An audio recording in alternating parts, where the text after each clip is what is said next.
देखो ध्यान से। अरेंजमेंट जो टॉपिक है ये क्लैट के लिए भी इम्पोर्टेंट है, एलेट के लिए भी इम्पोर्टेंट है। क्लैट के लिए क्यों इम्पोर्टेंट है? क्योंकि एक सैम्पल पेपर जब पहली बार आया था उसमें रीजनिंग के सवाल भी डाले थे एनालिटिकल के। तो उसमें जनरली अभी तो लॉजिकल आता है, क्रिटिकल रीजनिंग, बट एनालिटिकल भी आया था कुछ सैम्पल पेपर्स में। ठीक है, तो आ सकता है एक सेट या 1.5 सेट। जब सीआर के क्वेश्चन कम पड़ जाएंगे ना तो एआर डाल देते हैं। ये चीज क्लियर है? तो एआर के अंदर से सिंगल लाइनर्स तो नहीं आएंगे। सिंगल लाइनर्स मतलब कोडिंग डिकोडिंग ये सब क्लैट में तो नहीं आएगा, एलेट में आएगा। क्लैट में पैसेज वाले सवाल जो होते हैं ना, बेसिकली आज जो हम पढ़ेंगे वो पैसेज वाले सवाल है। There will be a passage उसको पढ़ के आपको चीजों को सॉर्ट करना होगा। एंड देन एक बार जब टेबल बन जाएगा या अरेंजमेंट बन जाएगा, फिर पांचों क्वेश्चन एक साथ होंगे। ठीक है, सबको समझ आ गया? तो इसमें कितने टाइप्स के रीजनिंग होते हैं वो सब हम देखेंगे, एंड सबको कैसे डील करना होता है ये भी देखेंगे। और ये भी देखेंगे कि ये चैप्टर 10 मिनट से लंबा है ही नहीं। ठीक है, बस आपको बेसिक सेंस पता होना चाहिए, राइट लेफ्ट, अंदर बाहर, second to the right, third to the left, ये सब का मीनिंग क्या होता है। ठीक है, तो ध्यान से देखो। अरेंजमेंट जो होता है ना, जैसे मैं लोगों को बिठाना चाहूँ तो मैं कैसे कैसे बिठा सकता हूँ कॉमन सेंस से। एक तो होता है लाइन में बिठा दो जिसमें श्राद्ध का भोज खाते हैं लाइन में बैठ के। ठीक है, जमीन पे बैठ के खाते हैं, इधर खाते हैं मुझे पता नहीं, बिहार यूपी में तो खाते हैं। ठीक है, तो ये लीनियर अरेंजमेंट हो गया। अगर मैं सिंगल रो में बात करूं तो सिंगल रो अरेंजमेंट, और दो आमने सामने लोग बैठे हैं, that is to parallel rows वाला अरेंजमेंट। ठीक है, जैसे मैं टेबल पे बैठ के खाता हूँ डाइनिंग टेबल पे, तो डाइनिंग टेबल ऐसा भी होता है और डाइनिंग टेबल ऐसा भी होता है। तो दिस इज अ स्क्वायर और रेक्टेंगुलर अरेंजमेंट। इसमें जनरली 8 लोग बैठते हैं। ठीक है, तो 8 लोग कैसे बैठ सकते हैं? कॉमन सेंस है, 1 2 3 4 5 6 7 8 ऐसे बैठ सकते हैं। एक और तरीका है 8 लोगों को बिठाने का, when one will sit in the middle and 4 others will sit at the corners. Generally ऐसा नहीं होता है, बट क्वेश्चन में कुछ भी कर सकते हैं। ठीक है, सर्कल में लोग कैसे बैठते हैं? सर्कल में लोग बैठते हैं, कैसे बैठते हैं सर्कल में लोग? कुर्सी लगा के। ठीक है, तो अब कुर्सी लगा सकते हैं 8 जगह पे। 8 जगह कैसे बनाते हैं? 1 2 3 4, एंड एक एक नॉर्थ ईस्ट साउथ ईस्ट ऐसे करके बना दो। तो 8 चेयर्स होंगे, सब इक्वी डिस्टेंट होते हैं। ये मेंशन नहीं होगा, बाय डिफॉल्ट हम इक्वी डिस्टेंस लेंगे। ठीक है, ऐसा नहीं करेंगे कि 4 लोग इधर बिठा दिए फिर फैला के बैठे हैं।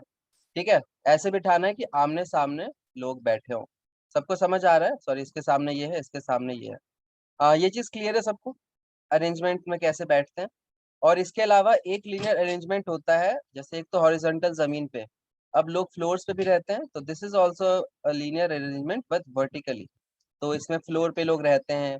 अब एक इसके 2 फ्लोर नीचे कोई रहता है, इसके 3 फ्लोर नीचे कोई रहता है, इसके जस्ट ऊपर वाला रेड पहनता है, रेड वाले के ऊपर ब्लू पहनता है।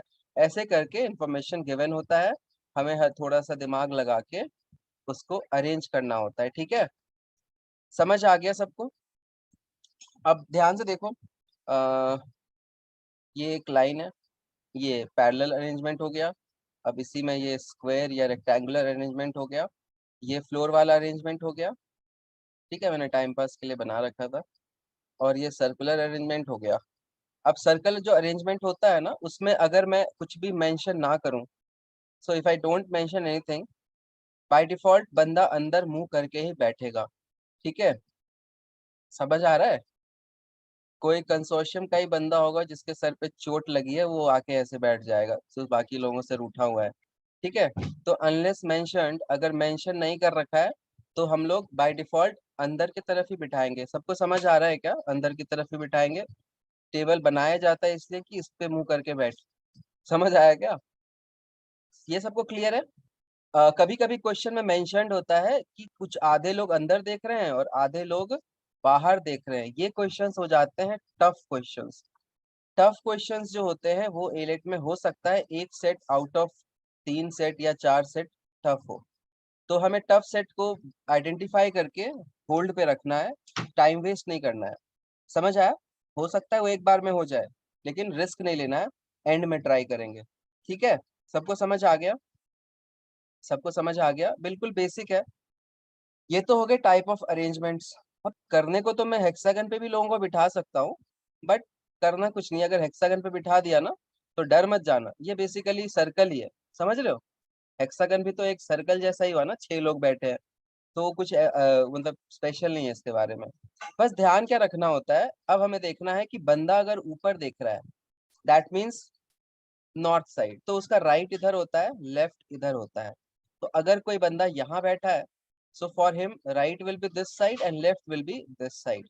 If a person is sitting here, ऊपर की तरफ बैठा है, then his face will be in south direction, and for him directions will reverse, this will be left and this will be right. अब बताओ, ये कॉमन सेंस की बात तुम्हें रटवानी पड़ेगी क्या, या कर सकते हो? कर सकते हो ना? कॉमन सेंस है। मुंह मुंह इधर कर लेना, जब अरेंजमेंट बनाओगे ना तो इमेजिन करना तुम इधर देख रहे हो, तो हाथ इधर राइट इधर लेफ्ट। और जब पीछे देखना होगा तो तुम पीछे मत देखना एग्जाम में, ठीक है? नहीं तो दिक्कत हो जाएगा एग्जाम में, पीछे मत देखने लगना। फील कर लेना कि जो इधर होता है ना, इसका रिवर्स इधर होता है, तो अगर इधर राइट है तो इधर राइट होगा, इसके हिसाब से उसको सोच सकते हैं। अगर मैं अंदर की तरफ देख रहा हूँ तो राइट कौन सा है, 1 या 2? टाइप करो सब लोग। If I am facing in this direction, what is, which one is right, 1 और 2? कॉमन सेंस लगाओ, मुंह उधर कर लो, हाथ अपने आप उधर चला जाएगा जिधर जाना होगा, ठीक है? समझ आया? अगर मैं इधर देखूं अब, अरे भाई कहाँ पर्दा, पर्दा खुल गया, पर्दा लगा देता हूँ वापस, लग जा। कैसा लगा ये छपरी एनिमेशन? ठीक है, टाइम पास करने के लिए मैं करता रहता हूँ ऐसे। अगर मैं इधर देखूं, अब राइट कौन सा होगा, 1 या 2? एक लिख रहा है अमेजिंग। 1 या 2, व्हाट इज राइट? जल्दी से सब लोग रिप्लाई करो। एक दो बच्चे गलत आंसर भी दो ताकि मैं ट्रोल करूं, और क्लास में एंथू बना रहे बच्चों का, ठीक है? 11 लिख रहा है एक, ठीक है, समझ आ गया। अब मुझे ये पढ़ाने की जरूरत थी, अगर मैं नहीं भी पढ़ाता तो तुम नहीं सोच लेते कि राइट ऊपर है, लेफ्ट सॉरी लेफ्ट ऊपर है, राइट नीचे है। समझ रहे हो ना? बस, तो इसमें एज सच पढ़ाने का नहीं है, हम एक बार देख लेते हैं बेसिक, फिर हम क्वेश्चंस के थ्रू ही करेंगे chapter.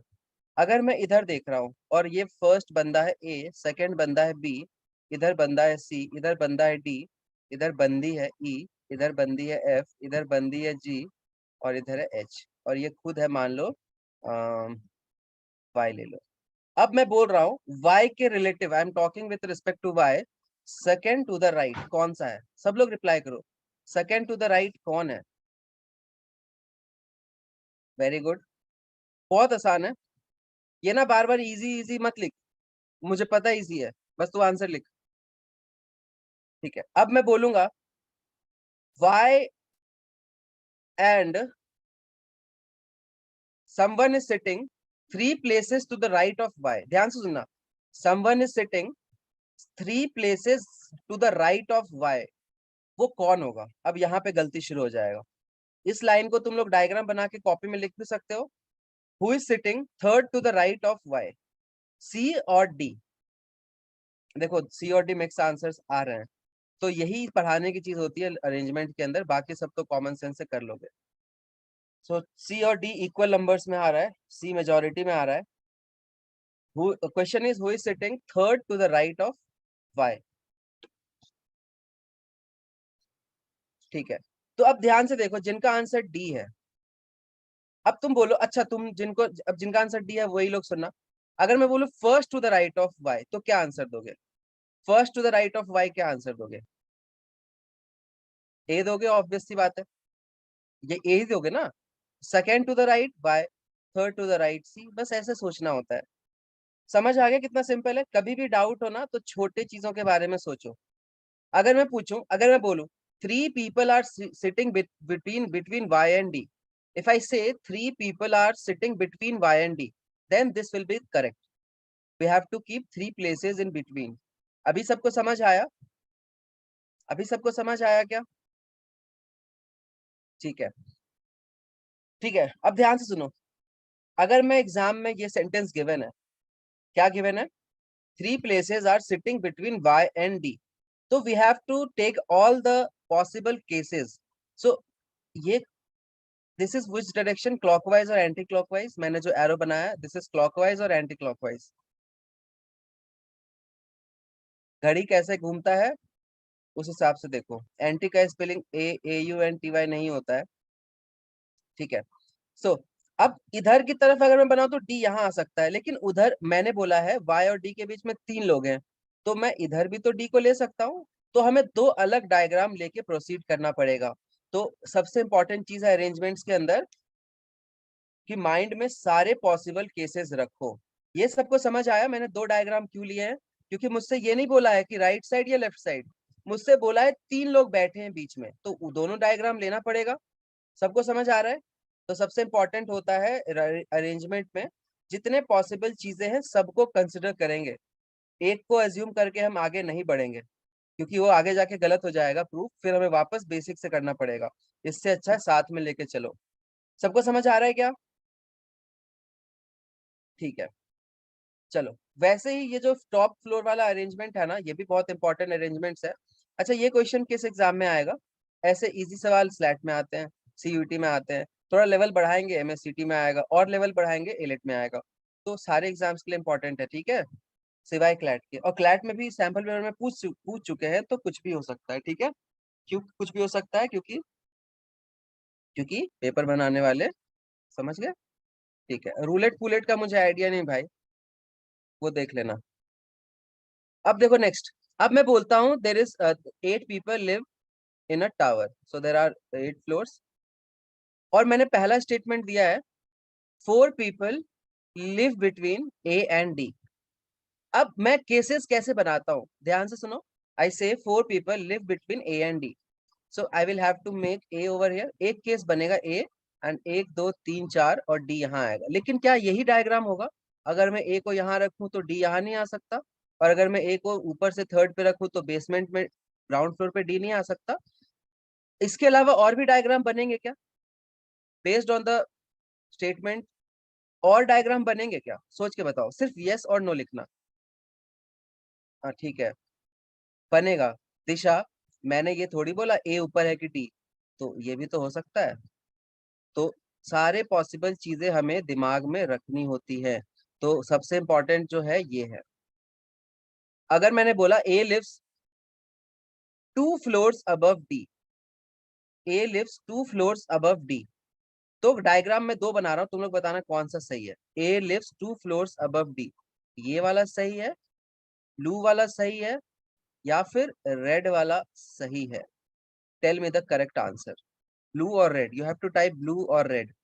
And the statement is 2 people, A lives 2 floors above D. Majority का आंसर रेड है. एंड बड़े दुख के साथ सूचित करना पड़ेगा कि वो गलत है. तो यही चीजें पढ़ाने की होती हैं अरेंजमेंट्स में, जो तुम लोग गलत कर सकते हो. अब तुम इसको कॉमन सेंस से सोचो. प्रीशा, तो प्रीशा तुम्हारा जो दुबई में घर है वो बंगलो है या अपार्टमेंट में है, या रेगिस्तान में है, ओएसिस के किनारे फ्लैट है? तो मैं बोल रहा हूँ कि तुम्हारी एक फ्रेंड है, वो तुमसे 2 फ्लैट नीचे रहती है. अब मान लो तुम रहती हो 7th फ्लोर पे, तो वो किस फ्लोर पे रहेगी? 4th पे या फिर 5th पे? 4 पे, 5th पे, 6th पे. तो 5 पे आई ना, एक का गैप हुआ ना, तो डी वाला सही होगा ना, एक का गैप. अब समझ आया? कभी भी डाउट हो लाइफ में तो रियलिटी से चेक करके देख लो. ब्लू वाला सही है. समझ आ गया सबको? 2 फ्लोर ऊपर मतलब 5 का 7, बीच में एक ही गैप होगा. अभी समझ आया सबको? अगर मैं बोलता हूँ there is 2 floors between A and D, then red one will be correct. But if I say A lives 2 floors above, 2 floors above मतलब गैप एक ही का होगा ना. और कभी भी कंफ्यूजन हो तो ऐसे सोचो ना कि भाई मैं पहली पे रहता हूँ, तो मेरा दोस्त तीसरी पे रहता है, तो मुझसे 2 फ्लोर ऊपर हुआ ना, गैप तो एक ही का हुआ. अब समझ आ गया सबको? मेजोरिटी का आंसर गलत था. बस यही चीजें मुझे सिखानी थी. बाकी तो क्वेश्चन के थ्रू देख लेंगे. ये इंपॉर्टेंट चीजें ध्यान रखना. ठीक है, समझ आ गया? If you want to note this, note भी कर सकते हो. बाकी क्वेश्चन के थ्रू प्रैक्टिस हो जाएगी, फिर आदत सी हो जाएगी तुम्हें. क्वेश्चन स्टार्ट करते हैं बिल्कुल बेसिक से. बिल्कुल बेसिक से स्टार्ट करेंगे. ठीक है, अच्छा, ये रहा पहला क्वेश्चन तुम्हारे स्क्रीन पे। मैं माइक ऑफ करूंगा 2 मिनट के लिए। बस बहुत सिंपल क्वेश्चन है, इसीलिए क्वेश्चन के लेवल के हिसाब से मैं टाइम रखूंगा। तुम लोग सॉल्व करो। 8 फ्रेंड लिखा हुआ है बट गिन के साथ ही है। ठीक है चलो, 1 2 3 4 5 6 7 हो सकते, देख लेते हैं, अरेंजमेंट देख लेते हैं। ठीक है, ये छोटी मोटी चीजों का टेंशन मत लिया करो, इसके साथ जीना सीख लो, एरर्स के साथ। ठीक है, अब मैं स्टार्ट कैसे करूंगा? फर्स्ट सेंटेंस पढ़ेंगे। ठीक है, फर्स्ट सेंटेंस पढ़ेंगे और इसको बनाने की कोशिश करेंगे। तो D is to the immediate right of C, तो सी जो है, अब बाय डिफॉल्ट मैं उसको ऊपर की तरफ ही लूंगा, मेंशन नहीं है इसलिए। तो सी के इमीडिएट राइट में है डी, तो मैं इमीडिएट राइट में डी बना लूंगा। ठीक है, बहुत सिंपल है। पहला line, E and A R neighbours of F. तो अगर दो लोग एक ही बंदे के नेबर हैं, मतलब वो उसके बीच में है, लेकिन वो ऐसे भी हो सकता है और ऐसे भी हो सकता है। तो हर एक case you have to keep in your mind. सबको समझ आया? B is to the immediate left of C, तो सी के लेफ्ट में बी है। Okay, and on second place from left most end, तो लेफ्ट मोस्ट एंड ये है, तो यहाँ पे पहला बंदा होगा एंड बी दूसरा बंदा है। मतलब बचे हुए 3 लोग इधर हो सकते हैं, या बीच में तो नहीं होगा वैसे इमीडिएट। बचे हुए 3 लोग इधर होंगे। ये सबको समझ आया? टोटल 7 ही लोग हैं, ऊपर 8 लिखा हुआ है। कैसे अप्रोच करते हैं समझ आ रहा है? अच्छा, मुझे ए एफ ई को प्लेस करना है, तो वो यहाँ पे आएंगे, ए एफ ई या फिर ई एफ ए। बचा हुआ जो बंदा होगा ना, इनके अलावा कौन है? जी बचा हुआ है, तो जी यहाँ पे आ जाएगा। और ए राइट मोस्ट एंड में है, तो ए राइट मोस्ट एंड है, तो हम ऊपर वाला लेंगे, ये एलिमिनेट हो जाएगा। बताओ, सिंपल है, कैसे बन गया ये जल्दी से? समझ आ गया सबको कैसे बना? सबका सही था? अच्छा, मेंशन्ड है तो ठीक है, मेंशन्ड है तो ठीक है। अगर साउथ होता तो बिल्कुल रिवर्स डायग्राम बनता है इसका। क्लियर हो गया सबको? ऐसा सिंपल एग्जाम में कभी भी नहीं आएगा, तो ज्यादा खुश मत होना। ये मैंने बेसिक लिया था, ये फिर भी आ सकता है। इसमें भी शायद 8 की जगह 7 है, मुझे याद नहीं है, पर नहीं, इसमें 8 ही है। और कुछ एरर है क्या इसमें? ट्राई करो सब लोग, एरर होगा तो दिख जाएगा। 8 friends are seated in a row, simple row का अरेंजमेंट है। So will start with a row. ठीक है, तो हमने एक रो बना लिया। जितने केसेस हमारे दिमाग में आएंगे, उसको दिमाग में नहीं रखना है, कॉपी पे उतार देना है। ठीक है, there exactly two person sitting to the left of B. तो अब दूसरा ट्रिक सुनो इसमें। हमेशा वैसे व्यक्ति से स्टार्ट करो, है ना? हम अरेंजमेंट को स्टार्ट करते हैं किसी एक को प्लेस करके। तो try to start with someone who has been mentioned the maximum number of times. तो मुझे रफली दिख रहा है कि बी 2 बार आ रहा है एंड एफ 2 बार आ रहा है। तो हम ए 3 बार आ रहा है। ठीक है, ये समझ आ रहा है सबको? तो हम किसी से स्टार्ट कर लेते हैं, बी से स्टार्ट कर लेते हैं। There exactly 2% sitting to the left of B, तो बी के लेफ्ट में 2 लोग हैं, मतलब बी विल बी यहाँ पे एंड 2 ही लोग इधर होंगे। ये सबको समझ आया? मतलब बचे हुए 5 लोग जो है ना, वो इधर होंगे। फर्स्ट चीज क्लियर है सबको? फर्स्ट चीज क्लियर है कि नहीं क्लियर है?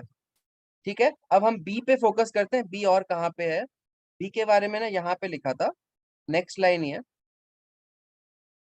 3% sit between A and H and neither of A और H is a neighbour of B. अब इस इंफॉर्मेशन को हम कॉपी पे कैसे रखेंगे? तो ध्यान से देखना, मैं बी के आजू बाजू ए और एच नहीं होंगे, तो मैं इस पोजीशन के बगल में लिख दूंगा। क्या लिखूंगा मैं? ए और एच लिख के ना कट लगा दूंगा कि भाई ए और एच जो है ना, वो यहाँ पे नहीं आएगा। तो हमने इस इंफॉर्मेशन को यूज कर लिया है।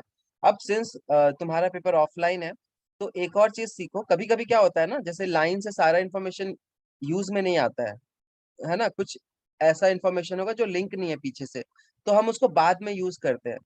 ठीक है, तो जैसे तुम जो लाइंस यूज करोगे ना, उसको बस अंडरलाइन कर दो कि भाई मैंने इसको पढ़ लिया है, दोबारा नहीं पढ़ना मुझे। एंड जो लाइन तुम्हारा यूज नहीं हो रखा होगा ना, उसको ब्रैकेट में डाल लो। समझ आ गया क्या? जैसे ये लाइन मेरे यूज में नहीं आया सपोज करो, एंड मैं अगले लाइन पे गया कि क्या पता ये लिंक्ड हो, तो हम इसको ना ब्रैकेट में रख लेंगे कि भाई इसको आके मुझे वापस पढ़ना है। नहीं तो वापस बार बार पैसेज पढ़ के ढूंढने में ना टाइम वेस्ट हो सकता है। ये चीज सबको समझ आया क्या? ये सबको समझ आया? एक ट्रिक है, ऐसे समझो। ठीक है, चलो। अभी सिंस मैंने यूज कर लिया है तो कोई दिक्कत नहीं है। अब C sits to the left of A। अब A को यहाँ लूंगा तो A, अच्छा A के लेफ्ट में C है, मतलब मैं A को यहाँ पे तो बिल्कुल नहीं ले सकता हूँ क्योंकि इसके लेफ्ट में तो कोई भी नहीं है, तो A यहाँ पे भी नहीं आएगा। समझ आ गया? A यहाँ पे आ सकता है तो C यहाँ आ जाएगा, A यहाँ पे आ सकता है तो C यहाँ पे आ जाएगा, A यहाँ पे आ सकता है तो C यहाँ पे आ जाएगा। तो बहुत सारे केसेस बन रहे हैं, तो बेटर रहेगा कि इसको साइड में लिख के रख लेते हैं, बाद में हम प्लेस कर लेंगे। ये सबको समझ आ रहा है? मेरे सोचने का तरीका समझ आ रहा है? ज्यादा केसेस बन रहे हैं तो मत बनाओ, उसको साइड में लिख लो, बाद में इसको यूज करेंगे। तो जैसे मैं इसको बाद में यूज करूंगा ना, तो मिस ना हो जाए, इसलिए हम इसको ब्रैकेट में डाल लेते हैं। ठीक है, इसको रट मत लेना, मैं अपना प्रेफरेंस बता रहा हूँ, तुम्हें जैसे करना हो कर लो, कोई दिक्कत नहीं है, लेकिन ट्राई करना सारे पॉसिबल केसेस लेने के। Only one person is sitting between D and F, तो डी और एफ के बीच में एक ही बंदा बैठा है। None of them is sitting at a corner seat, तो डी और एफ कॉर्नर सीट पे नहीं है। अब ध्यान से सोचो, ध्यान से सोचना, डी और एफ यहाँ भी हो सकते हैं ना, डी और एफ मैं यहाँ भी ले सकता हूँ, बीच में एक बंदा बैठा है। डी और एफ मैं यहाँ भी ले सकता हूँ, बीच में एक बंदा बैठा है। डी और एफ मैं यहाँ पे नहीं ले सकता हूँ, डी और एफ, क्योंकि एंड पे कोई नहीं आएगा। तो इसको भी मैं होल्ड पे रख रहा हूँ। मैं कैसे होल्ड पे रखूंगा? डी और एफ के बीच में एक बंदा है, और वो ऐसे भी हो सकता है, मैंने ऐसे करके साइड में रख लिया इसको। तो every sentence has to be transformed into some symbol, ताकि तुम्हें बार बार ना पढ़ना पड़े। सबको समझ आ रहा है? मैं बाद में इसको अरेंज करूंगा, क्लब करने की कोशिश करूंगा, बट साइड में मैं सब लिख के रख रहा हूँ। सबको समझ आ रहा है?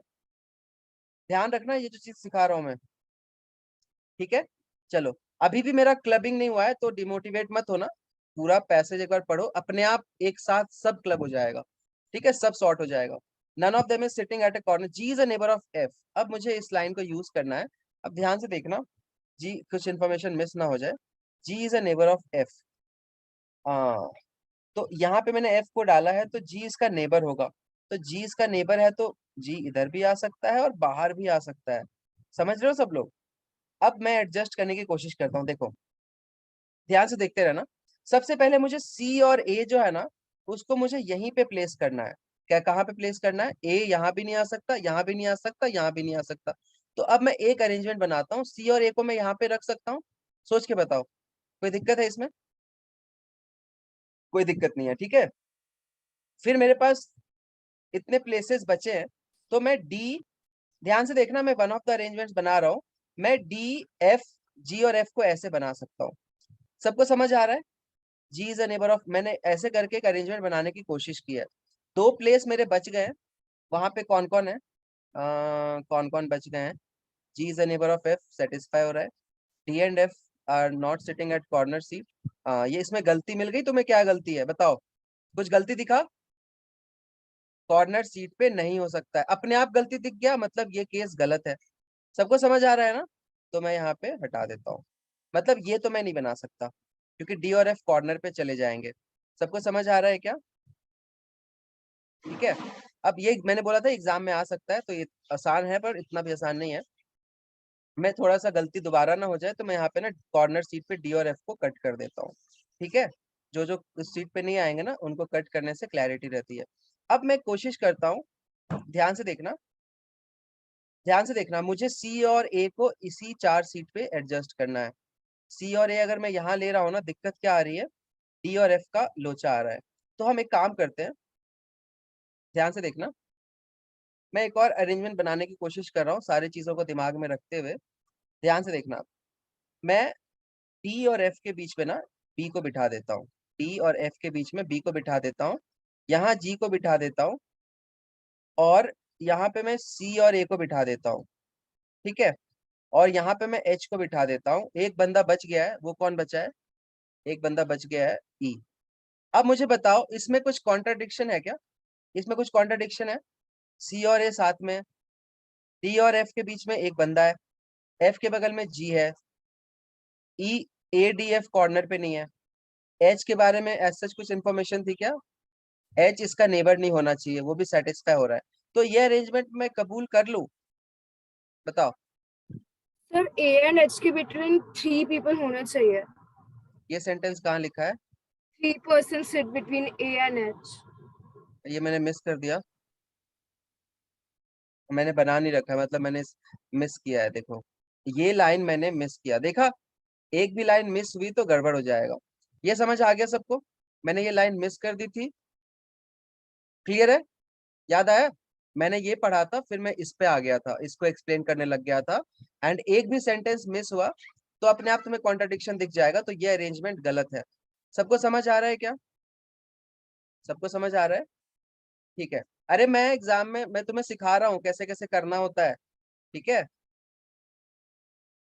और मैंने तुम्हें बोला था ना, एक भी इंफॉर्मेशन मिस होगा तो गलत हो जाएगा, और मेरा ये इंफॉर्मेशन मिस हो गया, तो मैं इसको भी अलग से प्लॉट कर लेता हूँ, अब मुझे ये ध्यान रहेगा। ठीक है, अब मैं बनाने की कोशिश करता हूँ इन सारे इन्फॉर्मेशन को एक साथ क्लब करके, मैं इसको हटा रहा हूँ। ठीक है, अब ध्यान से देखो, ए और एच के बीच में 3 लोग मुझे रखने हैं। अब ए यहाँ नहीं आ सकता, एच भी नहीं आ सकता, तो ए को यहाँ रखते हैं। ध्यान से देखना, ए को अगर मैं यहाँ रखूं, यहाँ पे, तो 1 2 3 एच यहाँ पे आ जाएगा। इसमें गड़बड़ है? गड़बड़ है इसमें? गड़बड़ है ना, यहाँ एच नहीं आ सकता। एक काम करता हूँ, मैं ए को यहाँ रखता हूँ, यहाँ पे ए पे कोई रेस्ट्रिक्शन नहीं है। 1 2 3 एच, इसमें कुछ गड़बड़ है क्या, बताओ? ऐसे रख सकता हूँ? सोच के बताओ। हमें बस गिवन कंडीशंस को ध्यान में रखते हुए एक अरेंजमेंट बनाने की कोशिश करनी है, इसमें कोई भी दिक्कत नहीं है। अगर मैं इसका उल्टा कर देता, मैं इस यहाँ पे ए रखता, यहाँ पे एच रखता, तब दिक्कत था। क्या दिक्कत था? यहाँ पे देखो ए नहीं आ सकता, तो एक ही अरेंजमेंट बन सकता है, ये वाला। सबको समझ आया? सबको समझ आया? ठीक है, तो एक अरेंजमेंट मैं बना लेता हूँ, ये वाला, इसमें कोई दिक्कत नहीं है। ध्यान से देखो, मैंने एच को इधर रखा है, ए को 3 गैप के बाद इधर रखा है। ठीक है, अब मैं आगे बाकी चीजों पे फोकस करता हूँ। एफ और डी के बीच में 1 का गैप है, और एफ के बगल में जी है। ठीक है, तो मैं डी को यहाँ रखता हूँ, डी को अगर यहाँ रखता हूँ तो एफ यहाँ पे आएगा, फिर जी नहीं आ पाएगा। तो और डी को यहाँ रखता हूँ तो रख नहीं सकता, ऑलरेडी बी है। तो मैं डी को यहाँ पे रखता हूँ, ध्यान से देखना, एफ यहाँ आएगा और जी यहाँ पे आ जाएगा। समझ रहे हो? कोई कॉन्ट्रडिक्शन नहीं आ रहा? ठीक है, समझ आ रहा है ना? सर ए के लेफ्ट में सी है। ठीक है, ए के लेफ्ट में सी है, तो मैं इसको भी हटा देता हूँ। ए के लेफ्ट में सी है, तो मैं इसको भी हाँ हटा। But sir it is not mention रुक कि जाओ, इमीडिएट। एक सेकंड डिस्कस मत करो अभी, मैं अभी समझा रहा हूँ, बाकी बच्चे कंफ्यूज होंगे, रुक जाओ। अब सी को मुझे रखना है लेफ्ट में, है ना? ठीक है, तो सी यहाँ पे आ जाएगा, एंड अब मुझे डी और एफ को प्लेस करना है। ठीक है, तो मैं इसमें इस डायग्राम में तो प्लेस नहीं कर सकता हूँ, क्योंकि ये सीट बचा है, एंड यहाँ पे एक एंड पे आ जाएगा। ठीक है, मतलब मुझे चेंज करना पड़ेगा ए और एच को। अब बोलो कौन क्या बोल रहा था अभी? सर मैं बोल रही थी कि सर क्वेश्चन में से मेंशन ये है कि C is sitting on the immediate left of A, तो कोई भी साइड ऑफ ए पे बैठ सकता है ना, ठीक है, ठीक लेफ्ट पे। है, good.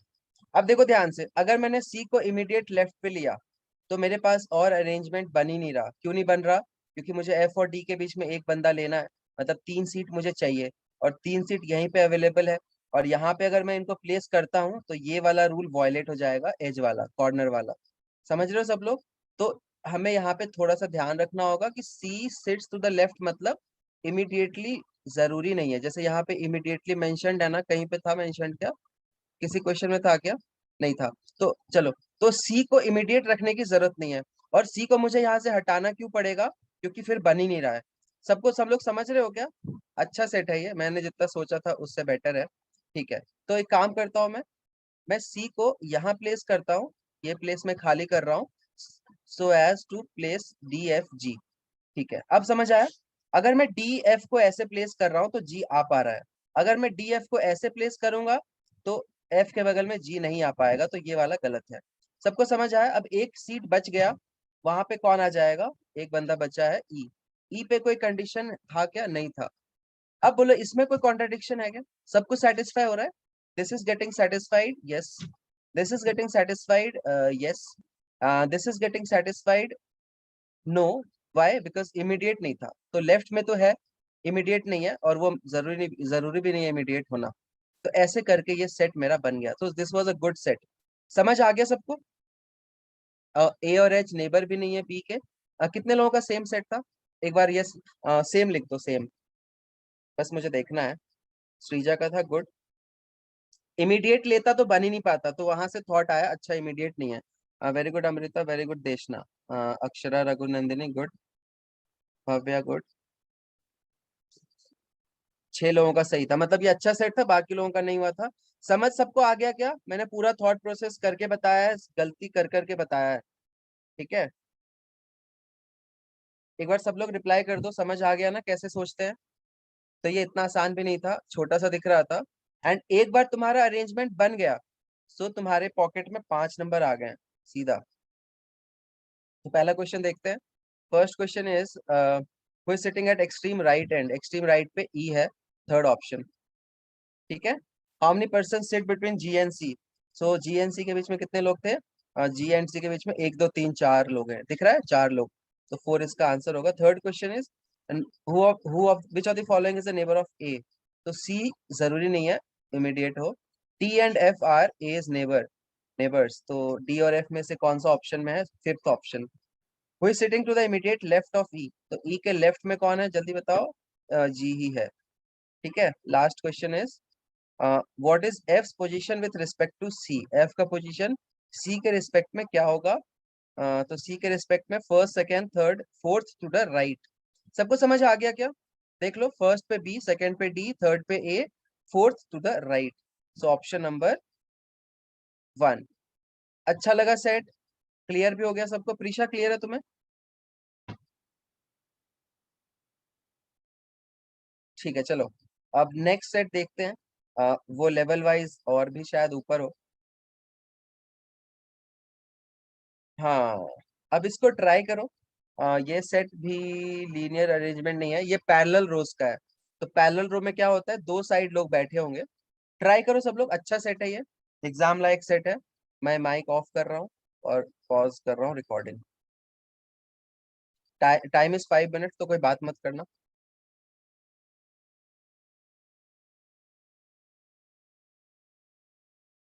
5 boys, Ashwin and A B C D, ठीक है, and 5 girls P K R S B sit in 2 rows facing towards each other. तो फेसिंग टुवर्ड्स ईच अदर जो रो होता है ना, वो कैसे बनाते हैं? सिंपल 2 लाइन बनाएंगे, ठीक है। और तो ये बॉयज का लाइन है, ये गर्ल्स का लाइन है। अभी हमें पता नहीं है, मेंशन्ड होगा साउथ और नॉर्थ, नहीं मेंशन है, नहीं मेंशन है तो कुछ भी ले लो चलेगा। तो मैं बॉयज को नीचे ले लेता हूँ, पहले मेंशन्ड है, और गर्ल्स को ऊपर ले लेता हूँ, ठीक है। देखते हैं एक बार। अब मैंने बोला था टाइप मत करना, ठीक है।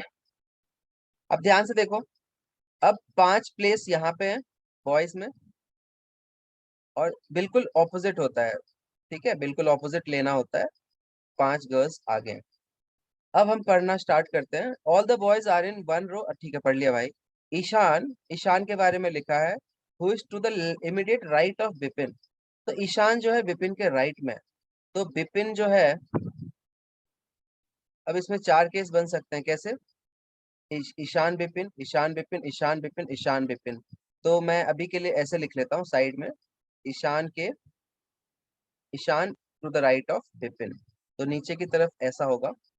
And opposite to Parul is not at any end, तो चलो दो केस तो मेरे चले गए, कौन से? विपिन ईशान ये वाला, और विपिन ईशान ईशान के बारे में है कि एंड पे नहीं है, सॉरी। तो ये जो एक केस होता है ना विपिन ईशान वाला, ये तो एलिमिनेट हो गया, क्योंकि ईशान जो है वो एंड पे नहीं है। समझ आ रहा है सबको? सबको समझ आ रहा है? बट अभी भी 3 केस बनेंगे, तो मैं इसको साइड में रखता हूँ, बाद में मर्ज कर लूंगा। तो मैं यहाँ पे विपिन और ईशान को ऐसे बना रहा हूँ, एंड यहाँ लिखा है एंड ऑपोजिट टू पारुल, तो ईशान के बारे में ही लिखा है कि ये तो right of Vipin and opposite to Parul, तो ईशान के ऑपोजिट साइड होगी पारुल। तो मैंने इसको साइड में बना लिया है। इसमें किसी को डाउट है क्या? सबको समझ आ रहा है? ठीक है। अब आगे लिखा है Radha who is immediate to the right of Komal.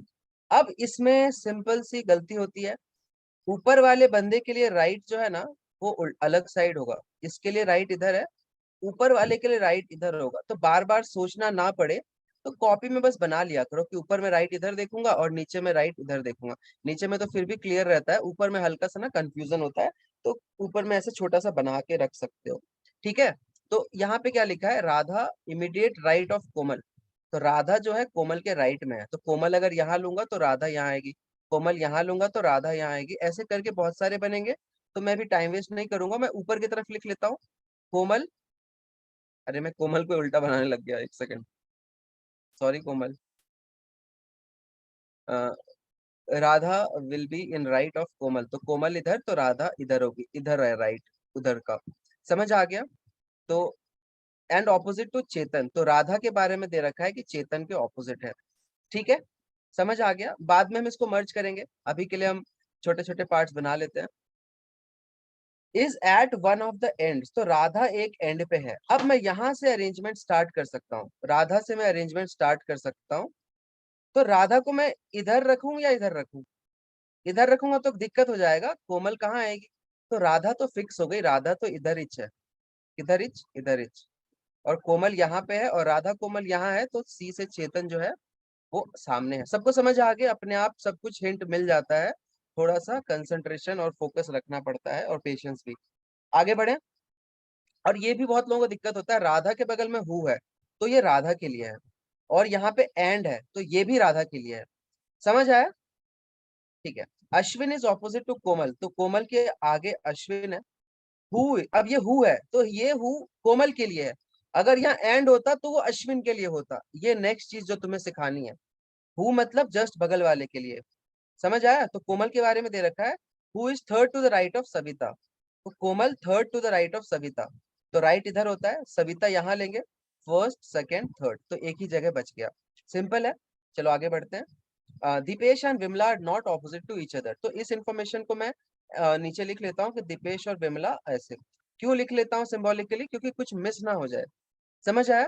अब हम इसको मर्ज करते हैं, मुझे ये दिख रहा है आर के और सी, तो आर के और सी तो हमने चलो यूज कर लिया, बी और ई और पी, तो बी ई पी ऐसे नहीं बना सकता, एक ही जगह मेरे पास बचा है बी के लिए, और पी यहाँ आ जाएगी, और जैसे ये आ गया एक बच्ची बची है, सविता हो गई, विमला यहाँ आ जाएगी, एंड यहाँ एक लड़का बचा है डी, डी से दीपेश, ऐसे। तो ये सिंपल सेट था कि नहीं था, सेम आंसर किया है, सेम आंसर किया है सबने, बताओ ये सिंपल था ना, बहुत सिंपल था, ये पिछले वाले से तो आसान ही था।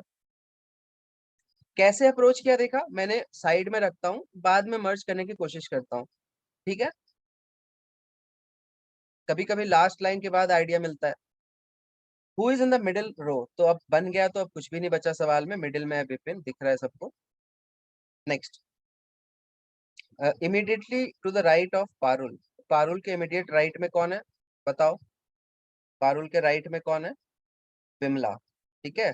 जल्दीबाजी में हमें आदत होती है भाई राइट इधर होता है, लेकिन ये इधर फेसिंग है तो राइट इधर लेंगे, तो Vimla will be the correct answer. Next question देखो, who is opposite to Deepesh, दिख जाएगा बहुत आसानी से, दीपेश के सामने सविता बैठी है बिल्कुल राइट एंड पे, ठीक है। How many boys are there between Ashwin and Vipin, Ashwin और विपिन के बीच में कितने बच्चे हैं, 0, बिल्कुल अगल बगल में बैठे हैं, समझ आ गया, ठीक है। तो बताओ ये इजी था, लेकिन ये एग्जाम में आ सकता है। अप्रोच सबको समझ आ रहा है, अरेंजमेंट्स कैसे करते हैं। नेक्स्ट सेट मैंने ये ले रखा है बड़े साइज का, ताकि तुम्हें अच्छे से दिखे। ये ट्राई करोगे कि नहीं करोगे, ये स्ट्रेट लाइन पे है, some of them are facing south. हाँ ये अलग टाइप का सेट लिया, ठीक है, मैंने पीपीटी प्रिपेयर की थी, इसी साल प्रिपेयर किया था मैंने। इसमें मैंने अलग अलग वैरायटी के क्वेश्चन ले रखे हैं, ठीक है। तो इसमें सेम लाइन है, लेकिन सेम लाइन में साउथ नॉर्थ है, तो एक बार जल्दी से ट्राई करो, 5 मिनट दे रहा हूँ। मैं माइक ऑफ कर रहा हूँ।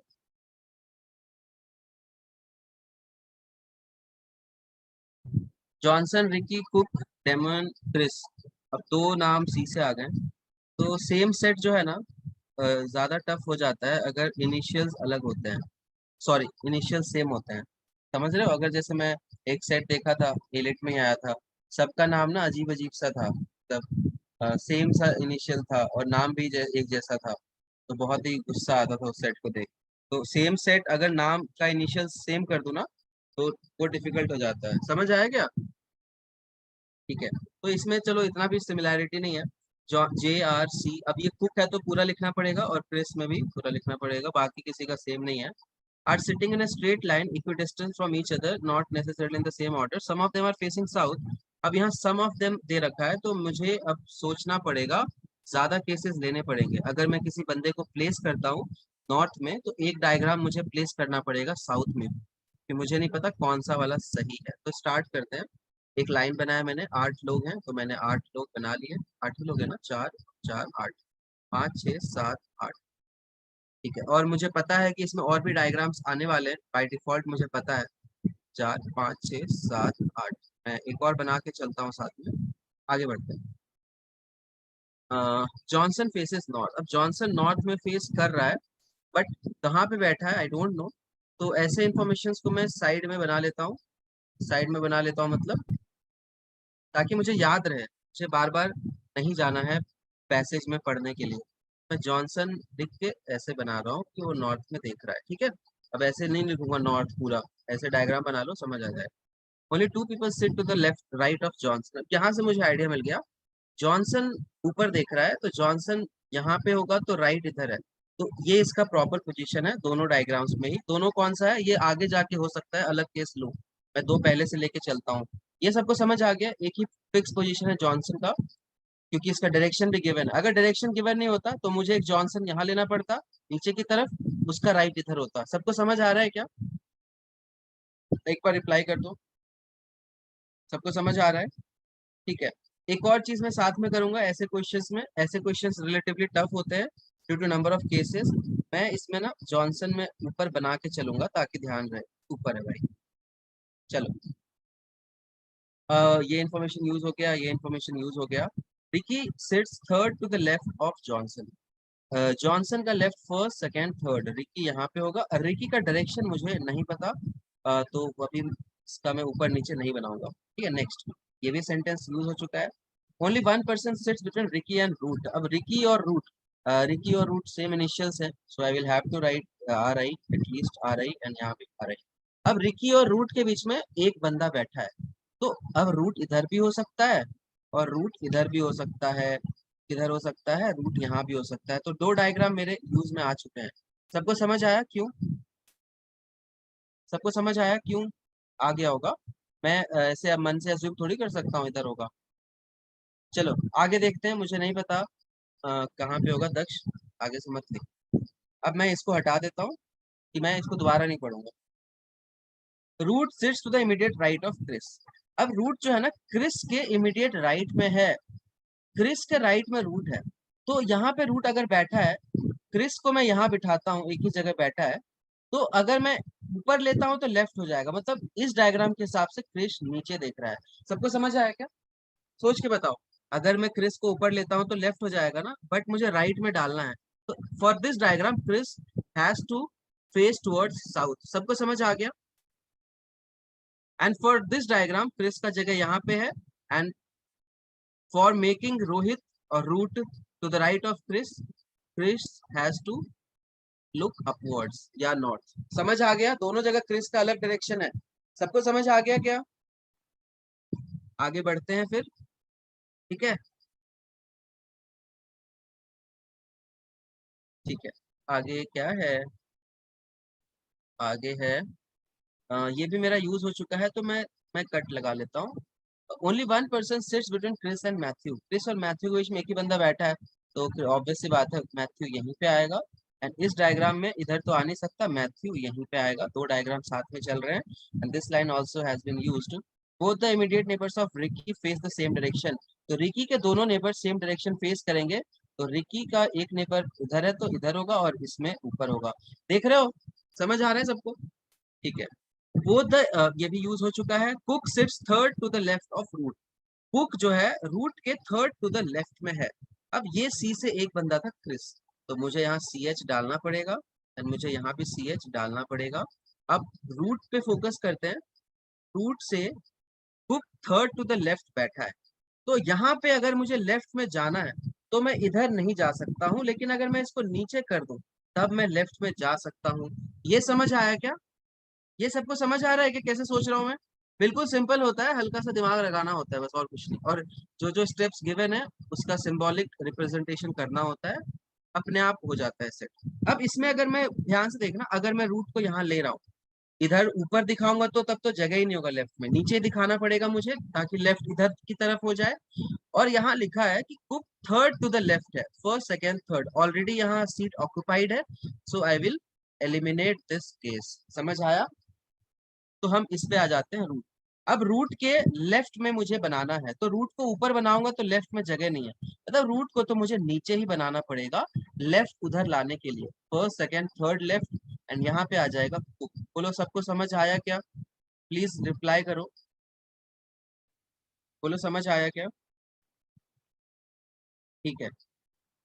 मैं जो चीजें सोच रहा हूँ ना वो भी बता। एक बच्ची मुझे मैसेज की थी, अभी वो क्लास में नहीं है, सर आप खुद इतना टाइम लेते हो, ठीक है मैं ठीक है, तो कॉमन सेंस होगा तो मैं एग्जाम के अंदर ऐसे बोल बोल के करूंगा क्या? ठीक है, मुझे समझाना होता है। समझ आ गया? अब नेक्स्ट आगे बढ़ते हैं। तो मैं इसको भी यूज कर चुका हूँ, इसको भी मैं कट लगा देता हूँ। Ricky faces the opposite direction as Johnson. Johnson अभी ऊपर है तो रिकी नीचे हो जाएगा ऑटोमेटिकली। ठीक है। Peter does not sit at any of the extreme ends. अब मेरे पास दो ही पोजीशंस बचे थे एंड पीटर यहाँ पे नहीं आएगा, तो पीटर ऑटोमेटिकली एक ही जगह बचा है पीटर के लिए, and that is this one. उसका डायरेक्शन किधर है अभी मुझे नहीं पता। बाकी कुक का भी नहीं पता, तीन लोगों का नहीं पता, इसका नहीं पता, इसका नहीं पता, इसका नहीं पता। तो हमें पता है कि आगे निकल जाएगा। ये भी यूज हो चुका है, ये भी यूज हो चुका है। Damon faces the same direction as Chris. अब ऑब्वियसली जो बचा जगह हुआ है, सॉरी जगह बचा हुआ है, बच्चा जगह हुआ है नहीं जगह बचा हुआ है, ठीक है, वहां पे डिमोन आएगा, और क्रिस वाला डायरेक्शन ऊपर है तो ये भी ऊपर देखेगा। Both Peter and cook face the opposite direction of Matthew. Matthew का ऑपोजिट डायरेक्शन में कुक है, तो कुक इधर हो जाएगा, एंड पीटर बचा हुआ था वो भी इधर हो जाएगा। बताओ ये आसान था या टफ था? बिल्कुल, मैं एक एक लाइन से गया हूँ, सारे केसेस को ध्यान में रखा है, एक भी लाइन मिस नहीं की है, यूज लाइंस पे कट लगाता गया हूँ, अपने आप ये इजीली बन गया। कितने लोगों का मैच हो गया? तो दो डायग्राम ही लेना होता है, you have to take all the possible diagrams. मन में नहीं सोच सकते हो, जितना ज्यादा मन में रखोगे उतना सिली मिस्टेक होगा। बेटर कि आधा मैच कर गया ठीक है, चलो। अब सिंस डायग्राम बन चुका है तो क्वेश्चन तो कुछ भी नहीं है। Four of the following five are alike in a certain way, odd one out तुम्हें फाइंड करना है। तो क्रिस रूट को फोकस करो, क्रिस और रूट पे फोकस करो सब लोग। क्रिस और रूट ऑपोजिट डायरेक्शन में है, दिख रहा है तुम्हें? क्रिस और रूट ऑपोजिट डायरेक्शन में है ना? ठीक है, दूसरा इसमें ऑप्शन देखते हैं, मैथ्यू और पीटर। मैथ्यू और पीटर जो है वो किस डायरेक्शन में है? मैथ्यू पीटर ऑपोजिट डायरेक्शन में है, तो ये सेम सा है। मतलब ये जो four of the following alike वाला क्वेश्चन आता है ना, तुम्हारे एग्जाम में three of the four alike आएगा क्योंकि चार ऑप्शन होंगे। तो तुम्हें देखना है कि कुछ सिमिलैरिटी है क्या। तो फर्स्ट और सेकंड ऑप्शन में सिमिलैरिटी क्या है? ऑपोजिट डायरेक्शन वाले बंदों के नाम लिखे हुए हैं, समझ आया? थर्ड ऑप्शन है रिकी एंड जॉनसन। तो रिकी एंड जॉनसन को फोकस करो, ऑपोजिट डायरेक्शन में है क्या? हाँ है, मतलब ये तीनों सेम, सिमिलर, सिमिलर, इनमें कुछ है, सिमिलैरिटी है इसमें, ठीक है। रिकी और पीटर, रिकी और पीटर देखना सेम डायरेक्शन में है क्या? ये सेम डायरेक्शन में है, जो कि ग्रुप वाले कैरेक्टरिस्टिक से अलग है। समझ आया? तो this will be the answer, fourth option. Demon और कुक देखना पक्का ऑपोजिट डायरेक्शन में होंगे, देख रहे हो डिमॉन और कुक दोनों ऑपोजिट डायरेक्शन में है। तो ये जो क्वेश्चन आता है ना, four of the following are alike in a certain way, तो ये सर्टेन वे क्या था? ऑपोजिट डायरेक्शन के सारे थे, सिवाय फोर्थ ऑप्शन। समझ आ गया? अभी किसी की आवाज आई थी धीरे से।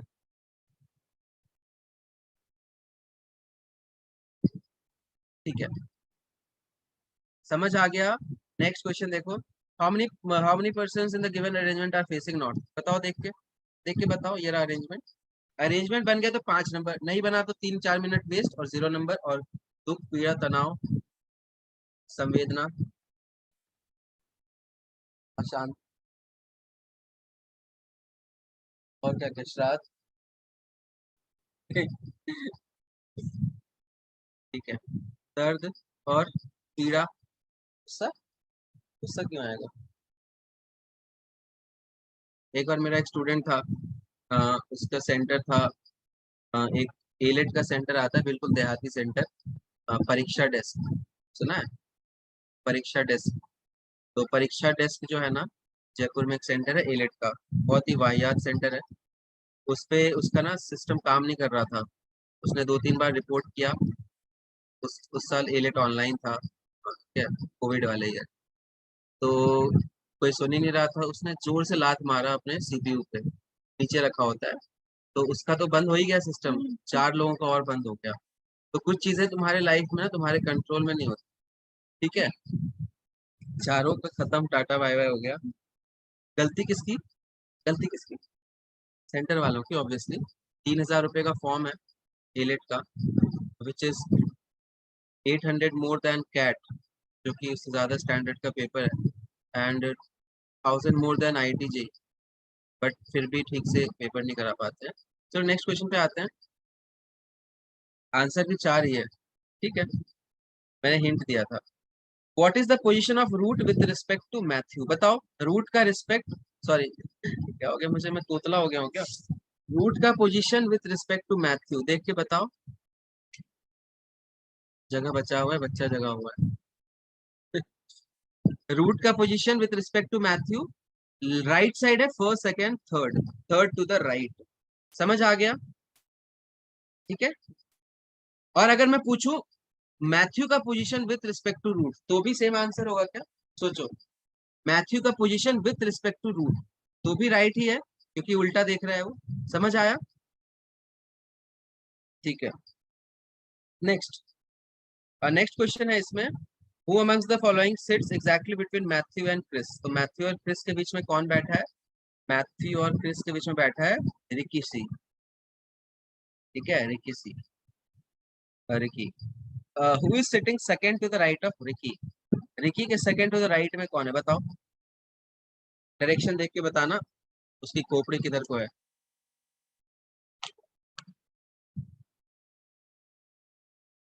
डिमोन, ठीक है। रूट मत बोल देना, वो लेफ्ट में है। आई होप सेट अब सबको अच्छा लगा होगा, समझ भी आ गया होगा। नेक्स्ट सेट पे चलें। शायद सर्कुलर आ जाएगा, रेक्टेंगुलर टेबल है। उसके बाद फोर्थ के बाद ये रेक्टेंगुलर टेबल के बाद है स्क्वायर टेबल, फिर है स्क्वायर टेबल का, फिर है फिर है फिर से एक स्क्वायर टेबल ही है। उसके बाद है एक सर्कुलर टेबल, ठीक है। अ, उसके बाद है, नहीं ये स्क्वायर ही चल रहा है, ठीक है ठीक है, फुल छपरी पीपीटी है ये। उसके बाद एक फ्लोर वाला क्वेश्चन है, देख रहे हो, फ्लोर वाला क्वेश्चन है ये, ठीक है। और इसके बाद है एक ये भी फ्लोर ही है, 2 फ्लोर वाले सेट मैंने लिए थे, एक बार मैं दिखा देता हूँ। इसके बाद है एक, ये भी फ्लोर ही है, अच्छा वाला फ्लोर है ये, इसमें एक फ्लोर वेकेंट होता है, ठीक है। उसके बाद है सर्कुलर आ जाएगा मेरे हिसाब से, ठीक है। ये सर्कुलर ट्रैक है, सॉरी सर्कुलर अरेंजमेंट है। और फिर उसके बाद उसके ऊपर सवाल है, जिसमें साथ में ऑक्यूपेशन भी होगा, एंड सबसे टफ होता है सर्कुलर में, ब्लड रिलेशन साथ में चल रहा होता है तब, वो भी एक सवाल होगा शायद। अ, देख लेते हैं। टोटल 10 सेट मैंने लिए थे, सारे टाइप चू इसमें सबका लोकेशन है, और ये सबसे टफ सेट होगा। इसमें 4 लोग अंदर देख रहे हैं और 4 लोग बाहर देख रहे हैं। ये टफेस्ट सेट हो जाएगा, अगर ये भी करना सीख गए तो फिर भी भरोसा नहीं है एलिट में होगा कि नहीं होगा, क्योंकि मूड पे भी डिपेंड करता है, बट फिर भी तुम्हें करने का तरीका तो पता चल ही जाएगा। नेक्स्ट इसके बाद क्या होगा? इसके बाद शायद खत्म हो जाएगा, नहीं अभी नहीं, ये है ब्लड रिलेशन के साथ सर्कुलर ट्रैक। तो इतने वैरायटी के क्वेश्चंस होते हैं अरेंजमेंट में। इसके बाद तुम्हें आर एस अग्रवाल लगा लेना है, उसके बाद तुम कह सकते हो कि मैं कर सकती हूँ या कर सकता हूँ। इसके बाद तो नहीं है ना भाई? बताओ ये पूरा करें क्या आज 12 बजे रात तक? अभी हम तीसरे पे हैं, चौथे पे हैं? चुप, इस पे आएगा, तरसती है निगाहें। कितनी मेहनत से मैंने स्लाइड में कलरफुल बनाया है, सोचो, और तुम कहते हो ऑफलाइन पढ़ाओ। कौन सा हमने किया था अभी? स्क्वायर टेबल कर लेते हैं, ये रहा, सेट 4 ही है अभी तो। अबे जीके फीके नहीं है आज। चलो एक सेट कर लो, एक और सेशन ले लूंगा प्रैक्टिस। टॉपिक तो समझ आ ही गया है। ये करो तो सही, माइक ऑफ कर रहा हूँ।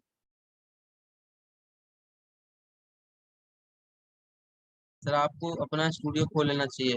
वो शादी वाले जो एडिटिंग्स होते हैं जिसमें दूल्हा दुल्हन उड़ रहा होता है कमल के फूल के बीच में से, वैसा वाला।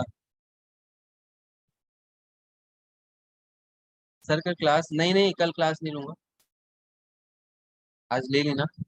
चलो स्टार्ट करो इसको, टाइम वेस्ट मत करो। माइक ऑफ कर रहा हूँ। There are 8 person. अब ये कहाँ बैठे हैं? रेक्टेंगुलर टेबल में। रेक्टेंगुलर टेबल में दो अरेंजमेंट्स होती हैं, सबको पता होगा। एक होता है बीच में दो दो, एक होता है कॉर्नर वाला। इसमें क्या दे रखा है? ठीक है, 4 कॉर्नर पे है और 4 बीच में है, तो मैं ऐसे बना लेता हूँ। और मुझे बाय डिफॉल्ट आदत हो चुकी है कि 2 केस तो बनते ही है जनरली, तो मैं बना के ही चलता हूँ, ठीक है ना। कौन सा मेरा 1 मिनट लगता है इसको बनाने में, 5 सेकंड और लग गया, ठीक है। The one who sits at the 4 corners face outside. तो this is a nice question. तो ये कॉर्नर वाले पे मैं ऐसे एरो बना लूंगा, एंड जो बीच में बैठे हैं उन पे मैं ऐसे एरो बना लूंगा। एरो बनाना इंपॉर्टेंट है, जितनी ज्यादा रिप्रेजेंटेशन तुम कर सकते हो कर दो, ठीक है। ठीक है, मैंने ऐसे एरोस बना दिए हैं, आगे बढ़ते हैं। Next, P sits second to the left of O. अब इसमें क्या करना होता है? सर्कुलर अरेंजमेंट या फिर क्लोज्ड फिगर वाले अरेंजमेंट्स में क्या करना होता है? कहीं से भी लेके शुरू कर दो, फर्क नहीं पड़ता। क्यों फर्क नहीं पड़ता? क्योंकि सर्कल है ना। अगर ए यहाँ बैठा है, बी यहाँ बैठा है, मैं बोलूं ए यहाँ बैठा है, बी यहाँ बैठा है, मैं बोलूं ए यहाँ बैठा है, बी यहाँ बैठा है, तो सब एक ही होता है। क्यों एक ही होता है? क्योंकि सर्कल है ना। अभी भी ये लेफ्ट साइड है, सॉरी हाँ लेफ्ट साइड है, अभी भी ये लेफ्ट साइड है, अभी भी ये लेफ्ट साइड ही है। समझ गए? तो सर्कुलर और इसमें कहीं से भी स्टार्ट कर सकते हो। 1 minute, charger.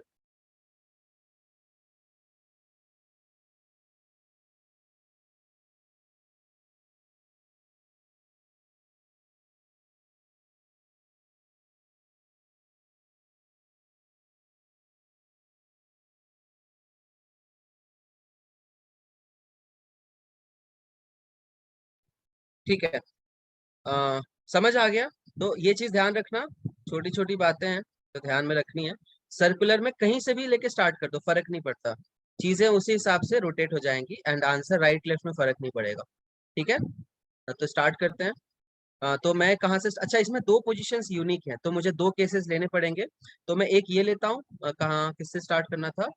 P sit second to left of O, तो ओ को एक यहाँ रखता हूँ, ठीक है, और ओ को एक यहाँ रखता हूँ। These 2 positions are different. समझ आया? तो अगर मैं ओ को यहाँ रखता हूँ तो सेकंड टू द लेफ्ट, तो फर्स्ट सेकंड यहाँ पे आ जाएगा पी, समझ रहे हो। और यहाँ पे रखूंगा तो इसका लेफ्ट किधर होगा? इसका लेफ्ट इधर है, तो पी यहाँ पे आएगा। बोलो ये क्लियर है? तभी सी लिखना, नहीं तो मत लिखना। समझ आ गया कैसे मैंने 2 अलग क्यों लिए हैं? Because corner and between middle are different positions and इनका डायरेक्शन भी अलग है। डायरेक्शन सेम भी होता तो भी मैं, तो शायद फर्क नहीं पड़ता, ठीक है, तो शायद फर्क नहीं पड़ता, ठीक है। चलो next, K sit second to the right of J. तो के और जे हमें पता नहीं है, तो मैं इसको इसको मैं होल्ड पे रखूंगा। होल्ड पे मैं ऐसे रखता हूँ ब्रैकेट में रख के, कि बाद में वापस पढ़ना है मुझे। ऑफलाइन पेपर का ये हल्का सा फायदा है। L sits third to the left of N. L और एन भी मुझे अभी नहीं पता। L faces inside. L faces inside means L will be face sitting on the center. अच्छा, जो चीजें मैंने प्लॉट कर रखी है ना, उनको ढूंढने की कोशिश करते हैं पहले। तो ये जो है ना, इस पे मैं कट लगा देता हूँ। R sits third to the left of O.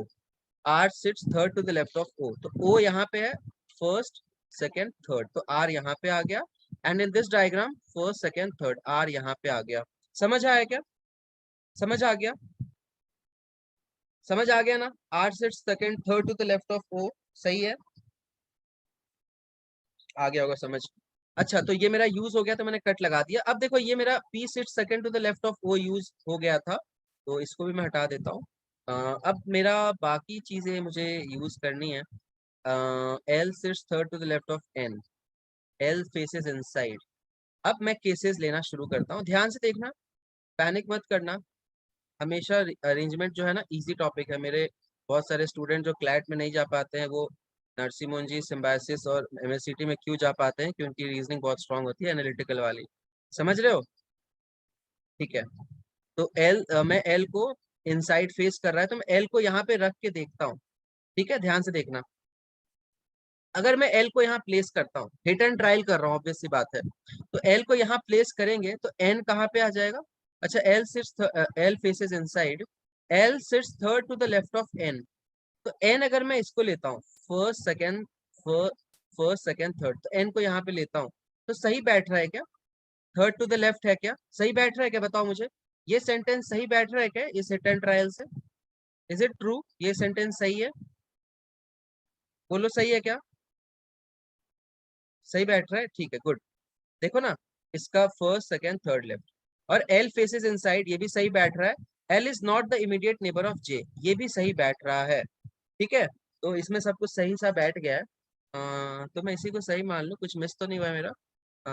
बचे हुए लोग, K sit second to right of J, ये मेरा हो पाएगा क्या? देख करके देखते हैं। L is not an immediate neighbour of J, तो जे को मैं जे को, अब जे का एक के नेबर है, तो यहाँ पे मैं जे को नहीं ले सकता हूँ क्योंकि इसका नेबर कोई नहीं आएगा। जे को यहाँ लेना पड़ेगा, या फिर मुझे जे को यहाँ लेना पड़ेगा। तो अगर मैं जे को यहाँ, सॉरी एक second, K sit second to the right of J, sorry, K और जे इमीडिएट नहीं है, थोड़ा अच्छा सेट है ये, ध्यान से देखना। मैं इस सेंटेंस को यूज करने की कोशिश कर रहा हूँ, K sit second to the right of J. तो जे को अगर मैं यहाँ रखता हूँ तो first second to the right, ये तो सही बैठ गया। अगर मैं जे को यहाँ रखता हूँ तो फर्स्ट सेकंड ऑलरेडी ऑक्युपाइड है, तो जे यहाँ पे नहीं है। समझ आया कैसे किया मैंने? जो बचे हुए पोजीशंस थे वहां पे बना के देख लिया। अगर मैं जे को यहाँ रखता तो सेकंड टू द राइट यहाँ आता, वहां के नहीं आ सकता था क्योंकि ऑलरेडी एल है। तो मेरा ये एक अरेंजमेंट बन गया। इसमें कोई कॉन्ट्राडिक्शन है क्या? कोई कॉन्ट्राडिक्शन है क्या इसमें? जो बंदा बच गया उसको यहाँ रख देते हैं। कौन बच गया है? एन बच गया है, नहीं एन भी हो गया, जे के एल एम, जे के एल एम बच गया है। एम के बारे में कुछ स्टेटमेंट नहीं है। बताओ इसमें कुछ कॉन्ट्राडिक्शन है तो? Any contradiction? अगर ये सही बन गया है तो मैं नहीं बनाऊंगा, बाकी इसको मैं टाइम वेस्ट नहीं करूंगा। अगर मेरा पहला हिट एंड ट्रायल सही बन गया ना, ठीक है, हिट एंड ट्रायल भी कुछ सोच के लगाते हैं, ऐसे खुलेआम नहीं लगाते। तो एक बार मैं चेक कर लेता हूँ श्योरिटी के लिए। तो यहाँ से स्टार्ट हुआ था conditions, the one who sits at the four corners, इसमें कोई दिक्कत नहीं है। P sits second to the left of O, तो O का second to the left पे P है, तो this is satisfied. K sits second to the right of J, तो J का first second right, this is also satisfied. L sits third to the left of N, तो N का left जो है इधर है, first second third, this is also satisfied. L faces inside, this is also satisfied. R sits third to the left of O, first second third, this is also satisfied. L is not the immediate neighbor of J, this is also satisfied. So if all the conditions are satisfied, can I assume this to be true? जल्दी से reply करो। समझ आ गया कैसे करते हैं? जब इंफॉर्मेशन शॉर्ट होता है, कम होता है, तो we have to use hit and trial. Hit and trial भी थोड़ा सोच के लगाते हैं। जैसे मैंने तुम्हें एक बताया था ना कि जे यहाँ पे नहीं आ सकता क्योंकि ऑलरेडी ऑक्युपाइड है, तो मैंने जे को यहीं डाला। समझ आया? जे यहाँ भी नहीं आ सकता था क्योंकि ऑलरेडी ऑक्युपाइड है, तो एक ही पोजीशन बचा ना जे के लिए, तो ऐसे सोचना पड़ता है। और ये अच्छे लेवल के सेट होते हैं, तो एलेट और एमएससीटी लायक है ये। समझ आ गया ना? अब मैं देख लेता हूँ। अच्छा, मैं एक चीज और करके दिखाता हूँ। अगर मैं इसको, किस्मत में होता है कि मैं इसको लेके पहले चल रहा हूँ या इसको लेके पहले चल रहा हूँ, तो मैं ये भी करके दिखाता हूँ कि कॉन्ट्रडिक्शन कैसे आता है। दिखाऊं? सिंस ये गलत है तो इसमें कॉन्ट्रडिक्शन आ जाना चाहिए। स्टार्ट करूं क्या इसको भी? बोलो, ये टाइम वेस्ट नहीं होगा, ये भी लर्निंग ही है, क्योंकि एग्जाम में तुम ये पहले करोगे इसका क्या गारंटी है? ये भी तो पहले कर सकते हो ना। चलो मैं ये स्टार्ट करता हूँ, देखते हैं कॉन्ट्रडिक्शन कैसे आता है। देखना, तो मैं इसमें वापस से शुरू करूंगा। मैं एक बार सारा साफ कर देता हूँ। फोकस्ड रहना। जैसे ही तुम्हारा दिमाग सैचुरेट हो जाए बोल देना, मैं क्लास रोक दूंगा, अगले दिन कर लेंगे, ठीक है? कोई दिक्कत नहीं, एटलीस्ट टॉपिक तो आ गया ना। क्वेश्चंस एलिट वाले जो 2 मॉक हुए हैं ना, अब ट्राई करके देखना खुद से। अब मैं स्टार्ट करता हूँ। ये मैं यूज कर चुका हूँ, ये यूज कर चुका हूँ। K sit second to the left of J, ये यूज नहीं किया है। और यहाँ पे आर कैसे आया था? आ गया होगा, इससे आ गया था, ठीक है। R sits third to left of O, तो लेफ्ट इधर है, फर्स्ट सेकंड थर्ड। अब हम देखते हैं hit and trial. L is not an immediate neighbour of J, तो L और J को मैं ऐसे काट देता हूँ, ये भी मैंने यूज कर लिया, लिख लिया है, ठीक है। L sits third to the left of N, इसको मुझे यूज करना है, L faces inside, तो L के लिए मेरे पास इस वाले में दो जगह बचा है, ये और ये, तो मैं एक बना के देखता हूँ, सही बन गया तो आगे बढ़ूंगा, गलत बन गया तो L को यहाँ बिठा दूंगा। समझ आ रहा है? तो L को मैं यहाँ बिठाता हूँ, ये प्योरली हिट एंड ट्रायल है, ठीक है। L sits third to the left of N, तो N किधर आ सकता है? अगर मैं N को यहाँ लेता हूँ तो इसका first second third to the right है, अगर मैं N को यहाँ लेता हूँ तब ये लेफ्ट है। समझ आ रहा है कैसे सोचते हैं? समझ आ रहा है? ठीक है, ठीक है, तो N को मैं यहाँ पे ले लेता हूँ, ठीक है। अगर मैं L को यहाँ लेता तो क्या होता, अगर मैं ये देता हूँ तो फर्स्ट सेकंड थर्ड, तो फिर L और N ऐसे होता, तो ये भी पॉसिबल है, तो मैं इसको बाद में करूंगा, पहले जो आ गया उस पर फोकस करते हैं। अगर इसमें कुछ कॉन्ट्रडिक्शन आ गया तो मैं फिर वो वाला केस ले लूंगा। समझ आ रहा है? स्टार्ट करते हैं। अब इसमें मुझे दे रखा, ये यूज कर लिया, L फेसेस इनसाइड, ठीक है, K sits second to the right of J, तो J और K को मुझे प्लेस करना है, तो अगर मैं J को यहाँ रखता हूँ तो फर्स्ट सेकंड जगह नहीं है, अगर मैं J को यहाँ रखता हूँ राइट साइड तो फर्स्ट सेकंड जगह ही नहीं है, अगर मैं J को यहाँ रखता हूँ तो फर्स्ट सेकंड जगह ही नहीं है, तो ये गलत हो गया। क्यों? समझ आया सबको? जगह ही नहीं है फिर J और K के लिए। आया समझ कि नहीं आया? बोलो, जल्दी से रिप्लाई करो, MJ लिख सकते हो, यस लिख सकते हो, जो भी लिखना है लिखो। कॉन्ट्राडिक्शन क्या होता है समझ आया? बनेगा ही नहीं फिर। आ रहा है समझ? ठीक है, ठीक है, तो ये तो मैंने तुम्हें करके दिखा दिया। अगर मैं इसको ऐसे रखता, ये तो मैंने वन ऑफ द डायग्राम्स बनाया था ना, इसमें एक और बन रहा था, वो था L यहाँ पे और N यहाँ पे, राइट। अब मैं K और J को बिठा के देखता हूँ, तो K और J में क्या है, J का second to the right K है, तो J को अगर यहाँ लेंगे तो फर्स्ट सेकेंड ऑलरेडी बैठा हुआ है, यहाँ लेंगे फर्स्ट, हाँ यहाँ बन रहा है देखो, इसका राइट साइड फर्स्ट यहाँ पे बन गया ना, देखा क्या? यहाँ पे बन गया, ये खुद सेटिस्फाइड है L और N। L sits third to the left of N, तो लेफ्ट राइट इधर है, लेफ्ट इधर है, फर्स्ट सेकंड थर्ड, हाँ ये भी सेटिस्फाई हो रहा है। एंड यहाँ पे तो बन गया, देख रहे हो, second to the right of J, तो इस इधर की तरफ देख रहा है फर्स्ट सेकंड, तो इसमें तो दिक्कत नहीं Sir, I. J is not the immediate neighbor of L. हाँ देखो, यहाँ पे ये कॉन्ट्रडिक्शन आ गया, फिर ये गलत हो गया। आया समझ सबको कॉन्ट्रडिक्शन कैसे आता है? चलो, तो मान लो कोई बंदा इससे स्टार्ट करता तो उसको 15-20 सेकंड या आधा मिनट ज्यादा लग जाता। जो बंदा इससे स्टार्ट करता वो तो किस्मत के ऊपर होता है, उसमें तुम्हारा कोई वो नहीं है, लेकिन करना ऐसे ही पड़ेगा। क्लियर हो गया सबको? अच्छा लगा सेट ये वाला? नेक्स्ट, अब बताओ, एक और करें या रोक दूं?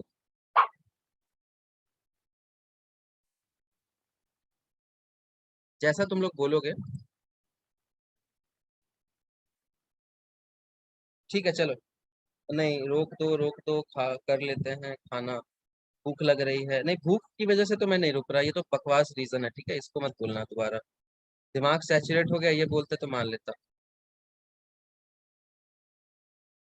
भूख लग रही है तो खा लो, मेस में लेके चले जाओ फोन। सैचुरेशन नॉट सैचुरेटेड मत रुको। हाँ, अभी टाइम क्या हो गया?